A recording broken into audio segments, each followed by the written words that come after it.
All right, hello for all our early birds. We're going to get started at 3:01 just to give people time to join. So excited to get our chat with Kerry started, but in the meantime, get a glass of water, anything you need to do for the next minute to get yourselves ready for a great career conversation. I see we have people joining, so we're going to give people a chance. And I'm going to practice being comfortable with silence as I wait. This is a big skill set that I'm attempting to master. So here we go.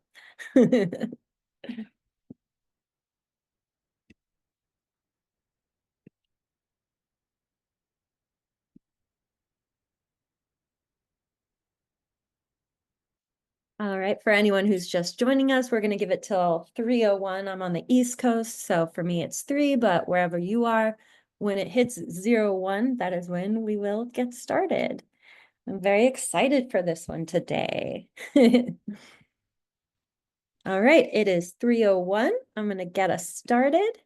So excited to welcome all of you today for our chat with Kerry. Kerry is my teammate here at Handshake on the marketing team. For those of you who do not know me, my name is Brianna. I'm the lead brand writer here at Handshake, and I'm really, really excited to welcome you all today. Couple quick notes, housekeeping before we get started. We'll have about 20 minutes between Kerry and I for guided discussion, and then we're going to save about 10 minutes at the end for questions from you all who are joining us today. Please put your questions in the Q&A box, and we're going to do our best to answer them before our session ends today. You won't be able to see the questions submitted by other people unless we mark them as answered. So we're not ignoring your questions. We receive a lot of questions during these events, and we can't get to all of them. But we're going to try our hardest. So to that end, the reason we're here today is fall recruitment is happening. It's time, and there's so many different career paths you can explore. So we're doing these different sessions with people of all industries to help you all sort of figure out the path that's right for you. And today we have Kerry Haring, who is at Handshake, the Director of Strategic Enablement. And Kerry, can you please introduce yourself and please give us more insight into your title and the projects that you're currently working on? Sure. Thank you, Brianna. Hello, I am Kerry. Nice to meet everybody. I'm the Director of Strategic Enablement here at Handshake, as Brianna mentioned, and that sounds super fancy, so I'm going to break it down as simple as I possibly can. But in short, I help our top sales folks sell. And what does that mean for all of you? We help get more clients on Handshake so that we can connect you to jobs. Some of the projects that I'm working on right now are our different QBR templates for our sales team to use, some of the case studies we use to go to market, as well as our pitch narratives, and then a training plan for our top sellers so that they can continue to grow within their role. Outside of work, I am a gluten-free chef. I call myself that. It's not true, but gluten-free girly. I love to garden, and I'm a wife and a mom of 2 German Shepherds. I love German Shepherds. That's amazing. Thank you for sharing all of that. I just learned a lot. So I'm excited to jump into the combo. We're talking a lot today about the pivot, the career pivot, to be more specific. I know you spoke about this a little bit, but how does what you're doing today align with what you thought you'd be doing at the beginning of your career, and what made you change your path? So funny story, it's nothing, what I'm doing today is nothing to do with what I went to school for. So I actually graduated high school, top of my class. I loved math and I loved art. That landed me at an engineering school studying architecture. So that's where I started off. But once architecture ended up being a lot of rulers and drawing, I ended up pivoting to electronic media and communications with a minor in graphic design. That's important because I had a lot of skills within the science field as well as communication, and then in art, like with the graphic side. So fast forward till after graduation, I ended up being a graphic design intern for a few different companies, and then landed a role as a marketing specialist at a sports marketing company. In that role, I was kind of doing a lot of things. It was different content, it was branding, all these different things that I never really thought would come to life, but they did. And about a year into that role, I actually was contacted by a company known as Indeed, who was looking for an analyst, which was very scary. But they said, "Hey, it looks like you could tell stories. It looks like you know math, and it looks like you know art." And I took a leap, and I ended up there. So fast forward 10 years at Indeed, grew a global team, and now I'm here at Handshake, doing a similar thing. So I went from being an architecture major to graphic design to now being in sales strategy and enablement. Wow, talk about a jump. That's so interesting. It sounds like Indeed was able to identify some applicable skills that you brought to the table, but I'd like to ask, how did you specifically for yourself identify these transferable skills and experience to help land your first couple jobs? Sure. So I think the interesting one was when Indeed reached out to me about the analyst role. I'm like, why are you talking to me? Like, what value do I have? And when I went in and started to chat with them, the reality was is that even though I didn't know much about sales, there was a lot of things I did in my previous life and previous side jobs that prepared me for them. So, for example, I was a waitress. I did that from I think I was 16 until all through college. And being a waitress really started to teach me how to work with people, how to problem solve, and how to stay organized and work really quickly. And when I heard some of the needs that Indeed had at the time for the team that they were developing, those skills were something that they couldn't find in a candidate. Other than that, I think there was a lot of my art side as well that they needed. So I went into my final interview and they actually put an Excel in front of me and they're like, "Hey, we need to get branding into this." And I showed them how to put a color palette into Excel, and that's what got me the job at Indeed. So it was really just like the job title was scary, the description was a little bit scary, but once I started to break it down and realize like, hey, I do have other life experience that might not just be word for word what it says here, and I was able to connect those dots in the interview, it really helped me land the job. Yeah, I couldn't express more agreement with the value of working in a restaurant. Anyone I meet who is impressive in their career, uh, the majority of them got their start in food service. And like I did my 6 years at Panera Bread. So like solidarity. And I know I always, when I'm interviewing, look for that like retail or food service experience because it speaks volumes, because it takes, as you said, a lot of those transferable skills. So I think this is right on point for that. Do you have any tips for anyone out there looking to get their first job when they feel like they don't have any relevant experience? I think the biggest tip I can say is to highlight what makes you you. I've interviewed a ton of folks throughout my career, even thousands, I'd say, and I probably hired 100 of them or hundreds of them. And every time that I look to hire somebody or I've interviewed before, I've just remembered to stay humble and stay true to myself because that's what makes you memorable. People will always remember the person that had an honest response or they, connected the dots versus somebody that just read off their resume and said, I studied blank blank class and did XYZ. So anything that can help you be that memorable person to the interviewer, I think is really, really helpful.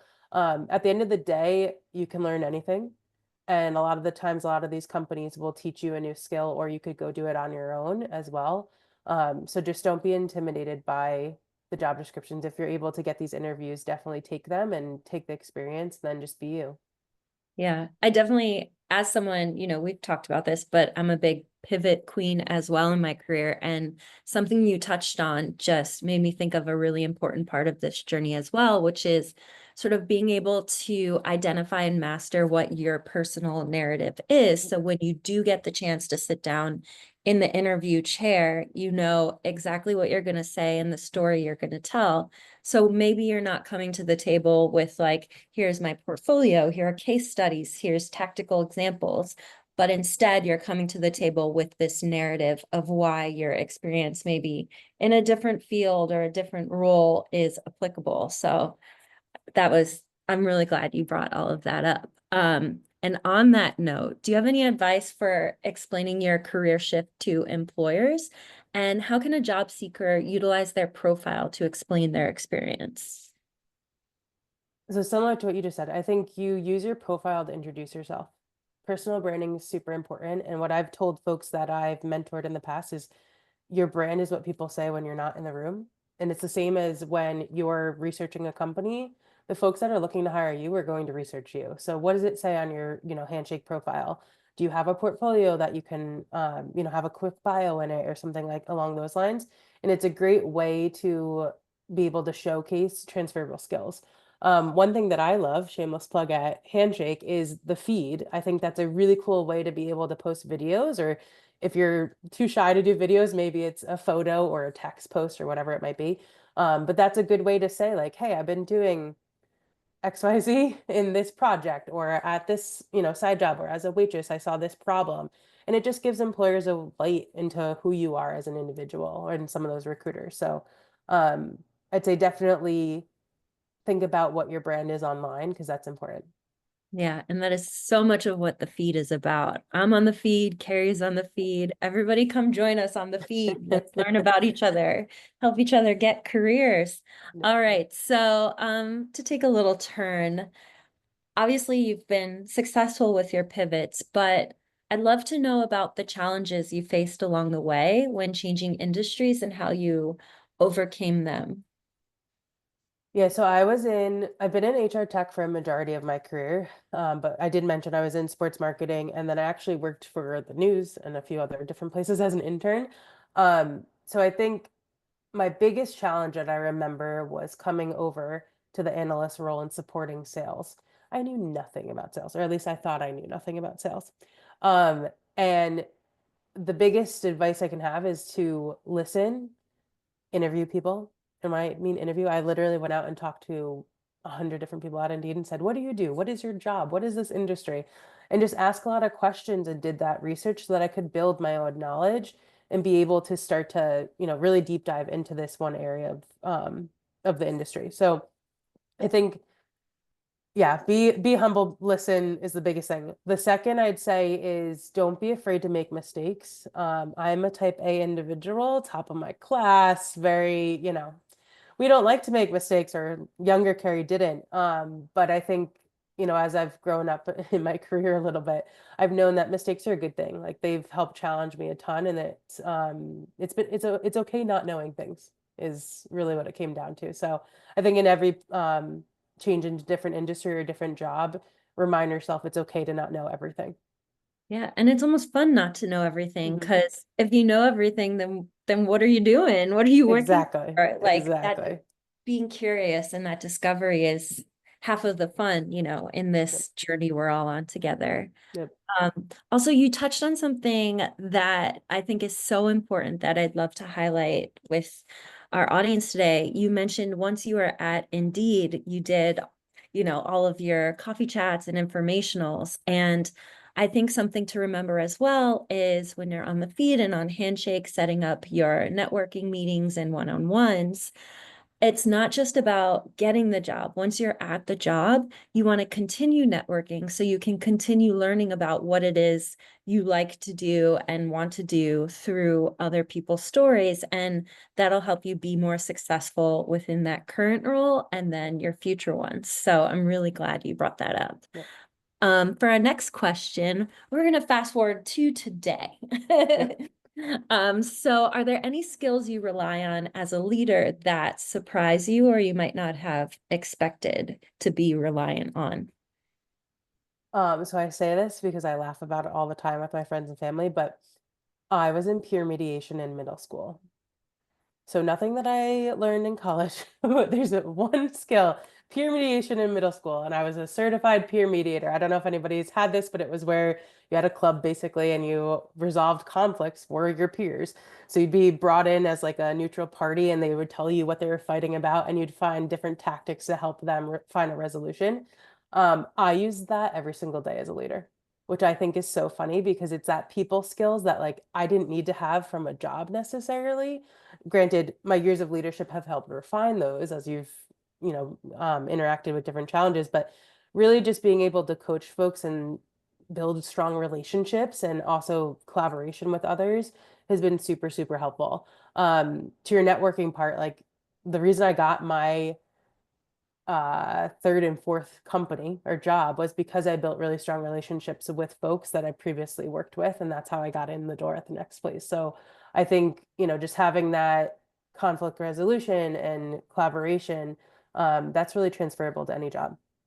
Yeah, absolutely. And I know, like, on the other side of things, when you're not quite the leader yet, learning and knowing that you can manage up and go to Yep. your leader, your manager who has the skills you just described to help you resolve all of it is so valuable. Yep. So are there any common misconceptions you see floating around about being a leader or building a team? Now's your time to clear them up.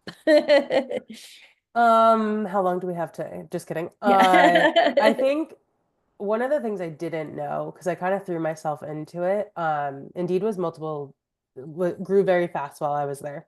So it ended up being multiple different types of companies, is how I like to think of it. And as a result, it gave me the opportunity, the unique opportunity to be able to grow the corporate ladder. And there's pros and cons to that. The pros are is that you got to build a team, you got to meet really great people, you got to, move a business. But the con is that it was tough. It was really, really challenging. I did not really think about all the different dynamics that happen as you become a team lead and a manager and a, senior manager, director, senior director, so on. And there's a lot of politics and people that you have to deal with outside of the actual job and the work that you do. So I think if you were looking to be a leader, my advice would be is to really think through your people skills, because that I think isn't super important for any company or wherever you end up. Um, and hiring the right people around you is very important. So to your point, I had folks that managed up. I've managed up before. I like to have a diverse team. I had people come from many different backgrounds. I didn't care if they went to college, by the way, which some people don't like to hear, but it was really just getting the right people to support me and my team to be able to get things done. And then my last thing I'd say is just always continue learning, whether it's a book, a mentor, your direct reports that, or your peers that are around you. Somebody will always have a better idea than you do. And I know that's weird to sit here, but go into it thinking that way, and then you'll always be surprised. Yeah, I love that. Like, as someone who works on the creative side of things at Handshake, like, all ideas are welcome because when you're creating something from nothing, you never know who's going to bring that Yeah. clearest vision to the table. So definitely like empower people to share what they have to offer. Yeah. So before we hop into the audience, we have one last question. Do you have any final words of wisdom for anyone watching who's considering pivoting in their career paths? I would say do your research. So understand the good, bad, and ugly, because there's always going to be good, bad, and ugly in any job. And I'm a pros con girly, so I like to make lists, just who I am. But really, figure out what's best for you. So what are the skills that you really, really like doing, and what are the ones that de-energize you, right? Like that's where you want to be able to find a job to pivot to. And then once you commit, dive in and commit to it and like do that research, learn those things. And guess what? It doesn't have to be forever. I've had many different roles and I've, morphed those into different things. And anything can be risky, but I think there's always rewards to that risk. So just be ready for it and know that it might not be the easiest thing, or it could be the easiest thing that you've ever done. So at the end of the day, just know what energizes you versus doesn't. And I think you can pick whatever job works best from there. Amazing. Awesome. So we have some really great questions. I'm really excited. Thank you everyone for contributing. So I want to make sure we can get to as many as possible. So I'm going to jump right in and I'm just going to read them pretty much verbatim so that I can represent them as accurately as possible. So first off, what are your biggest tips for telling an effective story about yourself? What can we keep in mind as we prepare for interviews? That's a good one. Um, so before we got on, I was talking to Brianna about this, but I hate reading, which by default means I hate extra details. So I say, whenever I say build a story, write out the bullets first. So what are the top three things you want people to remember you for? Hit those and then practice it and practice it. It's an elevator pitch. It should be 30 seconds. I say 30 seconds. It doesn't have to be 30 seconds. But like it should come off easy off the tongue, and it should be the three things that you feel the most proud of or make you who you are. That would be my advice. Totally. And to, replug the feed, I know a post that always does well for people is once you nail down that elevator pitch and that story, film yourself saying Yeah. it. And that way it gives you another chance to introduce yourself to the employers and to your peers.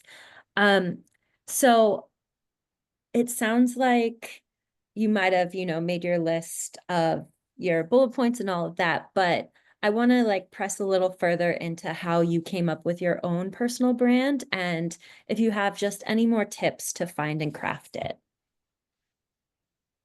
I think so. I am somebody that likes to research, even though I don't like to read. I know this sounds crazy.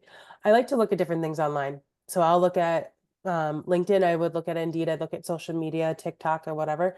And I find mentors that I value or people that I really look up to. And have looked at their personal brands and then said, okay, this is how they do it. Now, how does that translate to me and myself? And personally, like I just started at Handshake, so my brand here is a little bit lower than where I want it to be. I need to work on it still on my profile, but on LinkedIn, for example, I used to post a bunch about different books that I was reading or quotes that I found that were super impressive to me. I'd call out unique parts of my story. So, like, I'm an architecture school dropout. People don't know that about me. And that's how I would take those things and then write really short tidbits and be able to post them and get them live. Outside of that, I think it's just building those relationships and highlighting some of those positive ones as well. So I've had tons of folks that have worked with me leave references as well, um, and things like that. So hopefully that's Oh, helpful. no, you also set up this next question perfectly. So for you, what did building up relationships look like in a professional setting? A few different ways. I think the listening part is a huge thing. Folks have always given me that feedback that I'm really good at just listening to their challenges and what they're trying to do and so on. So I've always found when I start projects or even start a new job, I just put one-on-ones with people all the time. And I'm like, I come with a list of questions ready always, just so you can have the conversation going. But I ask them about personally, who are you? And then who are you at work? And that's kind of how I've built a lot of my relationships. And then with any projects, just making sure that folks are aligned on it. So like this is the goal that we're all trying to achieve. And then if there is any conflicts, it's just coming to the table to say, hey, we're a team. Like it's not me versus you. We're trying to do the same thing here. And how do we get there? So I think it's a little bit of that humbleness as well that comes through when you're meeting and working with these folks. Amazing. I love it. So getting back to the pivot, what specific steps did you take when transitioning to a different career field? The biggest career shift was that marketing specialist to the analyst, and I had to take a lot of classes on like how to use Excel and then Yeah. how to do SQL. So like there was a lot of hard skills that I didn't have, but I had a lot of the soft skills that they were looking for, which was great and why they hired me. So one was that networking thing, just like building a brand and talking to people so that, they could trust and know that I am dependable and I'm not just some crazy person. And then second was figuring out what classes and courses I needed to take so that I could be excellent in the role.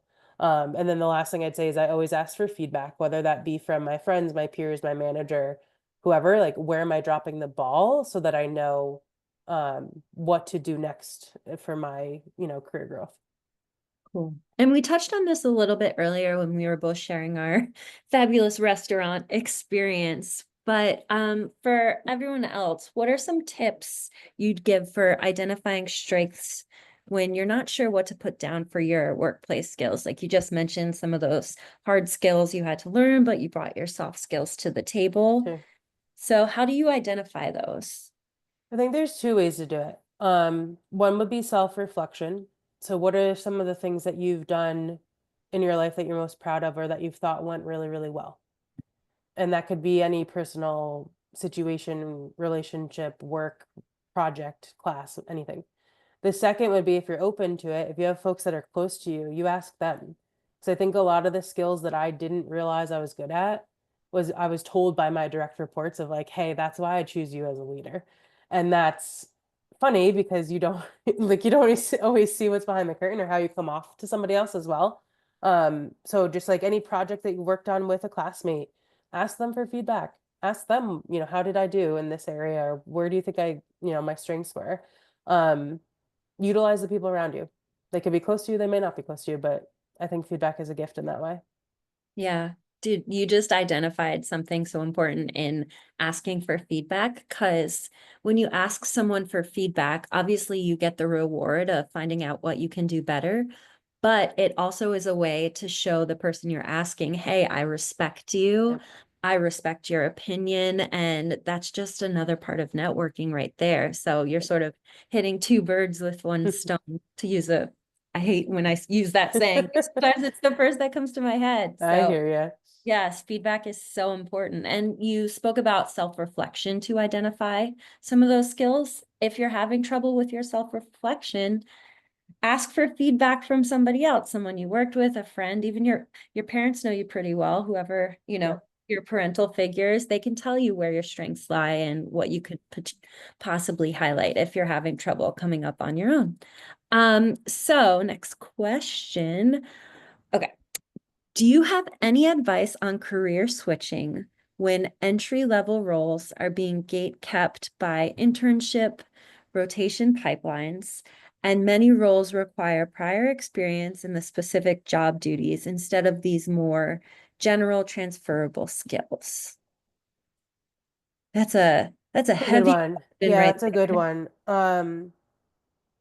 And I would say, so the hard part of this is every hiring manager is different, and so is every company. So I don't want to generalize it too much, but my gut tells me that if you find a job that you think you're going to be phenomenal at, and it even says 2 years experience, and you don't have those experiences, but you have experience in a different field, apply to it. And then reach out to the recruiter and tell them why, or make a really good cover letter that explains why your experiences or your skills that you have today make you, valid for that role.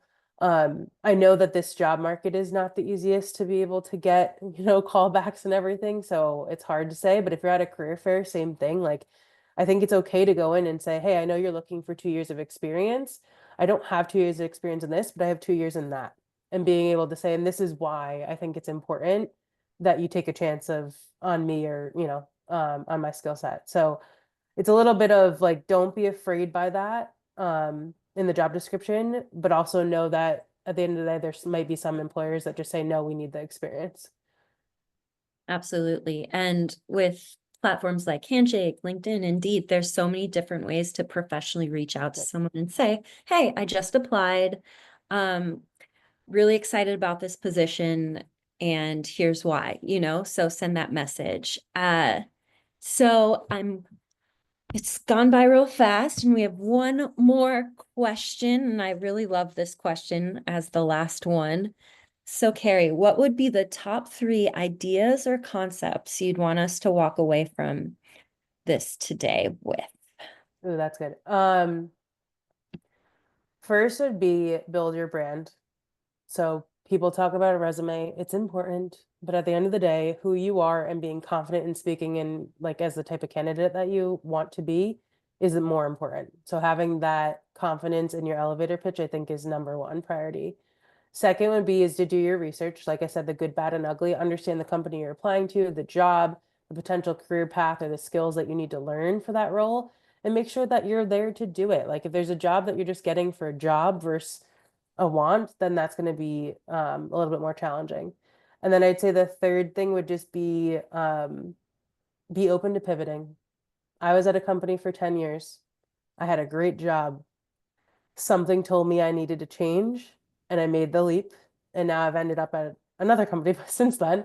But it's been great, and it's a great journey, and it's totally different role than I ever thought I'd be in. But just be ready for that change and that pivot. It doesn't mean that you're a failure. It means that you're just taking on a new challenge. Love it. Such a positive note to end on. So first of all, thank you so much, Kerry, for joining us today. It really means a lot that you gave us your time and all of your super valuable insights and advice and feedback and a peek into your role here at Handshake. And definitely thank everyone in the audience for joining us today. If you have a quick moment, I would ask, please take 30 seconds to fill out the feedback survey in the chat so that we can keep bringing you more events like this one in the future and make sure that our events are on topics that you want to hear about.